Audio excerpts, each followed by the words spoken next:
साथियों, आज हम मुंडावर में अली बख्श साहब के पैनोरमा पे पहुंचे हैं। मैं आपको इस मौके पर ये बताना चाहता हूं कि राजस्थान सरकार ने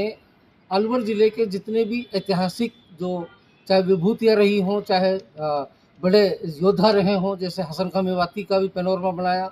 अली बख्श साहब को संगीत के विद्वान के रूप से इस इलाके में जाना जाता है और उनकी कर्म भूमि मुंडावर रही है। वो पहल के रहने वाले थे और रूड़े खां जी के घर में इन्होंने जन्म लिया और ये बहुत बड़े संगीतकार के रूप में अली बख्श का मुंडावर एरिया में, इस इलाके में इनका एक अपना अलग एक स्थान है।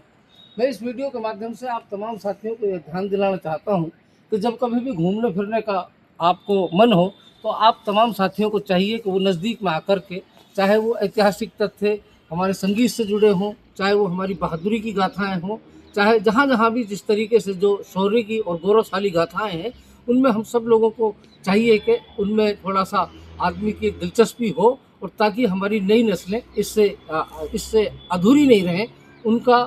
ज्ञान बढ़ाना और उनको इन चीज़ों का एहसास दिलाना ही हमारी जिम्मेदारी है। इसलिए आज हम साथियों के साथ यहाँ पहुँचे हैं और मुंडावर कस्बा जो है अपने आप में ये बहुत विशाल है और अली बख्श के नाम से मुंडावर का एक जो हैसियत है वो बहुत बुलंद हो जाती है। अली बख्श ने इस इलाके में अपना एक बहुत बड़ा नाम प्राप्त किया है और तत्कालीन राजा महाराजा सब इनसे प्रभावित थे और इनका संगीत अनोखा और अपने आप में ख़ास तौर से ये कृष्ण की लीलाओं को गाते रहे हैं और इन्होंने इस इलाके में अपने संगीत का और अपनी मंडली का डंका बजवाया है और इतिहास में अपना नाम किया है। इसलिए